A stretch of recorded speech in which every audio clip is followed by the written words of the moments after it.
Good evening students. हम लोग application of integral study कर रहे थे। कल की क्लास में हमने आपको बेसिक कॉन्सेप्ट बताया था कि किस तरह से हम इंटीग्रल्स का use area under curves find out करने में करते हैं। जैसे आज हम ले रहे हैं, आपका क्वेश्चन ले रहे हैं, क्वेश्चन नंबर 4। आपका ये एक्सरसाइज है NCERT 8.1। इसमें हमने आपको बताया था कि definite integral a to b fx dx ये एरिया को रिप्रेजेंट करता है। किस एरिया को रिप्रेजेंट करता है? सपोज आपके पास fx कोई कर्व है, ये x axis y axis origin, fx आपके पास कोई कर्व है y इक्वल टू, ये कर्व का ग्राफ है।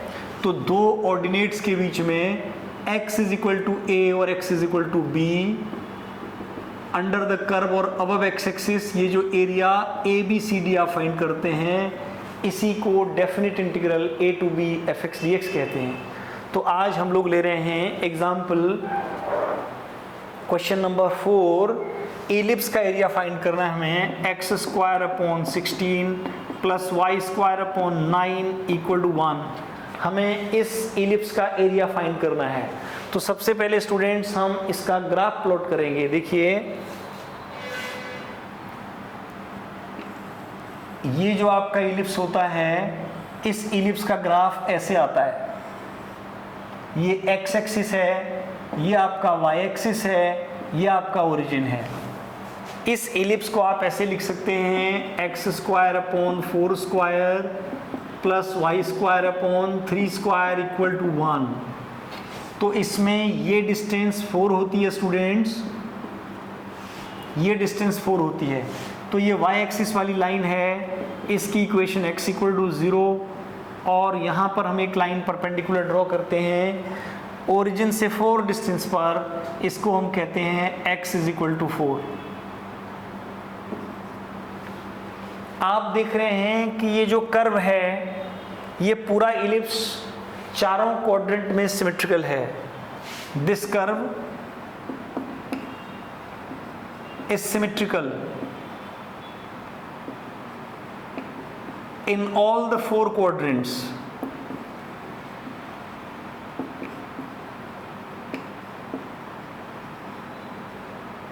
मीन्स इसमें जो चारों क्वाड्रेंट में जो 4 पीस बन रहे हैं, इन चारों पीस के एरिया इक्वल होंगे। तो हम फर्स्ट क्वाड्रेंट में इसका एरिया लेते हैं और उसको 4 से मल्टीप्लाई कर देते हैं, और हम लोग कॉन्सेप्ट लगाते हैं रिक्वायर्ड एरिया, ये OAB 4 टाइम्स रिक्वायर्ड एरिया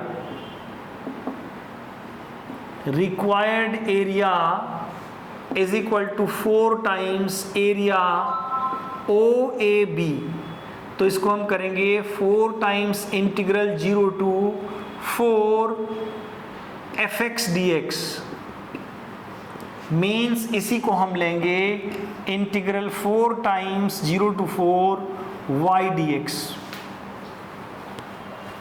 अब हम इलिप्स से y की वैल्यू निकाल कर रखेंगे स्टूडेंट्स। इसको देखिएगा, since y square upon 9 is equal to 1 minus x square upon 16, इसका मतलब होगा y square upon 9 is equal to 16 minus x square upon 16, और इसी को हम लिख सकेंगे y square equal to 9 upon 16 into 16 minus x square.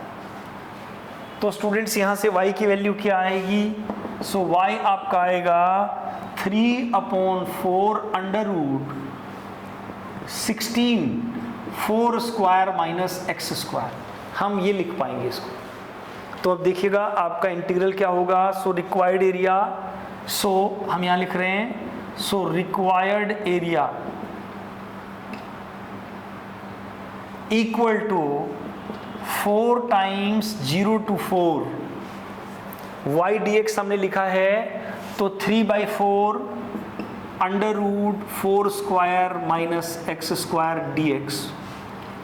3/4 हम लोग बाहर ले लेते हैं, कांस्टेंट है, तो ये बनेगा, देखिए 4 into 3/4 under root 4 square minus x square integral dx 0 to 4। 4 से 4 कैंसिल हुआ, अब हम इसको यहाँ लिख रहे हैं स्टूडेंट्स, देखिए यहाँ लिख रहे हैं हम लोग इसे a equal to 3 times integral 0 to 4 square minus x square under root dx। अब स्टूडेंट्स हमें इसको फॉर्मूला लगाना पड़ेगा। देखिए कौन सा फॉर्मूला अप्लाई होगा, integral a square minus x square under root dx। इसका फॉर्मूला होता है x/2 under root a square minus x square plus a square by 2 sine inverse x by a, ये फॉर्मूला होता है। तो आप फॉर्मूला अप्लाई करेंगे, देखिए तो a आएगा 3 into x by 2 under root 4 square minus x square plus a square by 2, a square 4 square है मतलब 16 है, 16 बाई 2 8 हो जाएगा, sign inverse x by a की जगह 4 है, लिमिट 0 to 4। अब स्टूडेंट्स हम लोग लिमिट लगाएंगे, देखिए पहले अपर लिमिट लगती है फिर लोअर लिमिट लगती है, तो ये आएगा 3 इंटू, जब आप अपर लिमिट लगाएंगे 4/2 under root 4 square minus 4 square plus 8 sine inverse 4/4 minus आपका आएगा students 0/2 under root 4 square minus 0 square, ये पूरा 0 हो जाएगा, minus 8 sine inverse 0। Sine inverse 0 0 होता है, ये भी आपका 0 हो गया स्टूडेंट्स, ये भी 0 हो गया और ये भी 0 हो गया। क्या बचा आपके पास, देखिए 3 इंटू 8 साइन इनवर्स 1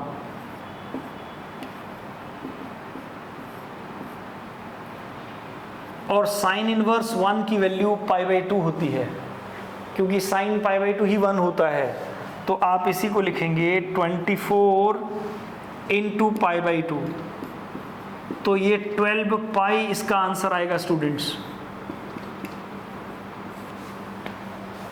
तो इस तरह से आप इंटीग्रल का एप्लीकेशन करके इस इलिप्स का एरिया फाइंड कर सकते हैं। Integral 0 to 4 fx dx 4 parts, तो फर्स्ट क्वाड्रेंट में आपने एरिया निकाला और उसको 4 से मल्टीप्लाई करके complete area of this ellipse आपका आ गया। आगे देखेंगे,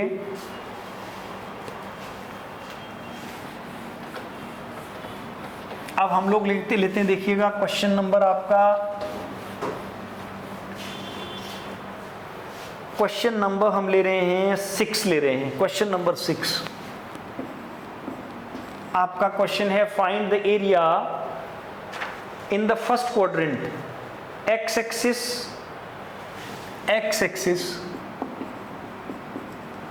the line x is equal to y root 3 and circle है x square plus y square equal to 4।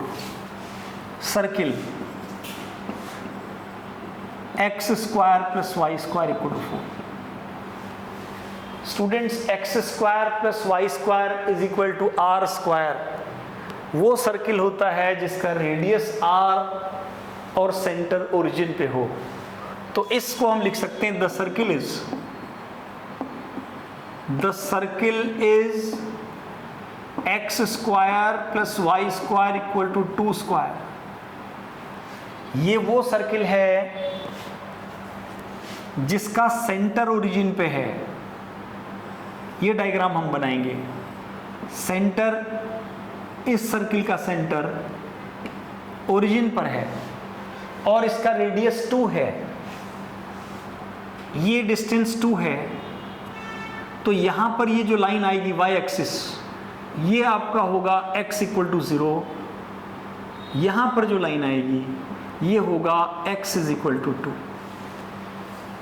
अब यहां पर आप एक लाइन देख रहे हैं, line since y equal to 1/√3x। तो ये लाइन इक्विवेलेंट है y is equal to mx। y equal to mx वो लाइन होती है जो ओरिजिन से पास होती है। तो ओरिजिन से पास होने वाली लाइन पॉजिटिव डायरेक्शन की तरफ, y is equal to positive mx। तो ये लाइन आपकी जा रही है, इस लाइन की इक्वेशन है y is equal to x/√3। तो स्टूडेंट्स हमको जो एरिया फाइंड करना है OAB। ये क्वेश्चन थोड़ा सा डिफरेंट है। देखिए यहाँ पर हम यहाँ से एक परपेंडिकुलर ड्रॉ करेंगे, AM हम परपेंडिकुलर ड्रॉ करेंगे। तो सबसे पहला काम होगा हमारा इन दोनों इक्वेशंस को सॉल्व करके x की वैल्यू फाइंड करेंगे। Since x² + y² equal to 4 और y इक्वल टू x/√3, इसको 1 कहेंगे, इसको 2 कहेंगे। सॉल्विंग 1 and 2 फॉर x, तो ये आपका आएगा x² plus x/√3 whole square equal to 4। तो यही आएगा x² plus x²/3 equal to 4, 4x²/3 is equal to 4। तो यहाँ से x² इक्वल टू 3 आएगा और x आपका आ जाएगा √3। तो ये जो बीच वाली लाइन आपको दिखाई दे रही है, यहाँ पर x की वैल्यू √3 होगी, तो इस लाइन को हम कहेंगे x is equal to √3, x is equal to √3। तो अब आप इसका एरिया दो पार्ट्स में निकालेंगे स्टूडेंट्स, देखिएगा एक पार्ट ये निकलेगा और एक पार्ट ये निकलेगा। तो इसका एरिया निकालने के लिए area OAB, since area OAB is equal to area OAM plus area AMB, ये दो पार्ट में निकलेगा। दोनों पार्ट हम अलग अलग फाइंड कर रहे हैं। देखिएगा पहले हमने निकालेंगे area OAM। Area OAM is equal to integral 0 से √3, इंटीग्रल 0 से √3 इन दो ऑर्डिनेट्स के बीच में, इन दो ऑर्डिनेट्स के बीच में और इस लाइन से नीचे y for the line dx। तो ये आएगा इंटीग्रल 0 to √3 YL आपका आएगा 1/√3x, 1/√3x dx। तो ये आएगा देखिए 1/√3 x का इंटीग्रल x²/2 0 to √3। तो यही चीज आएगी देखिए 1/√3 इंटू √3² 3/2। तो ये कंप्लीट √3/2 आ गया पहला पार्ट। पहला पार्ट आपका √3/2 आ गया। सेकेंड पार्ट अब हम लोग लेंगे सेकेंड पार्ट, कौन सा? AMB।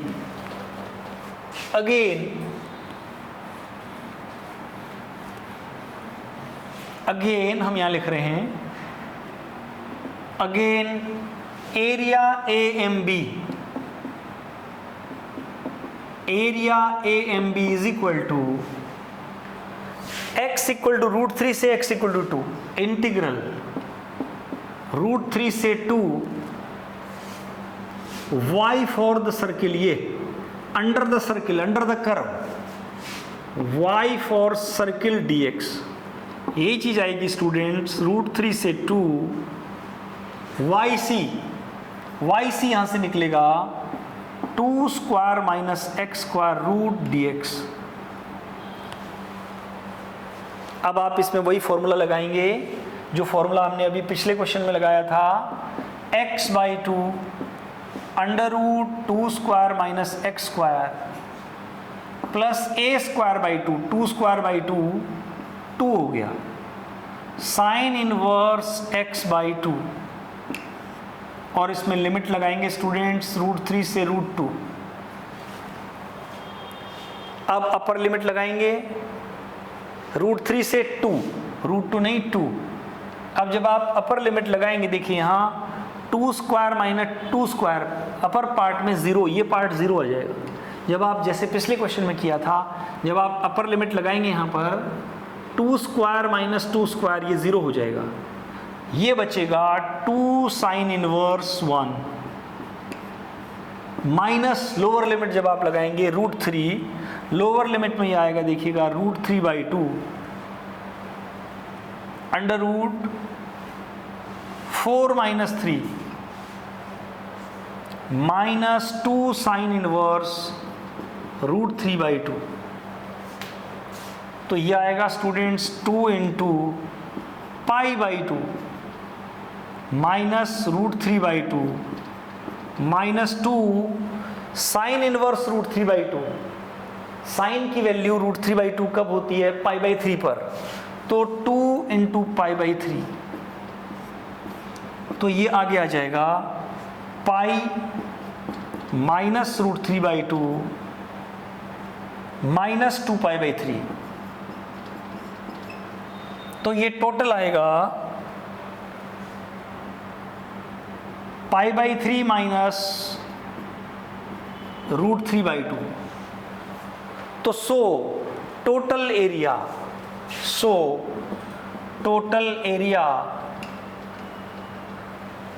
Equal to area OAM plus area AMB। तो ये आया √3/2 प्लस π/3 माइनस √3/2। √3/2 कैंसिल हुआ, π/3, ये इसका आंसर आ गया स्टूडेंट्स। तो इस तरह से हम लोग एप्लीकेशन ऑफ इंटीग्रल्स, किस तरह से डेफिनेट इंटीग्रल का यूज़ एरिया अंडर कर्व्स को फाइंड करने में किया जाता है, उसको हम स्टडी करते हैं एरिया अंडर कर्व्स के द्वारा। तो स्टूडेंट्स अपनी अगली वीडियोस में हम इसे कंटिन्यू करेंगे। आप हमारी वीडियोस को वॉच करें और चैनल को सब्सक्राइब करें। तो अगली क्लास में हम इससे आगे के क्वेश्चंस डिस्कस करेंगे आपके साथ। Thank you.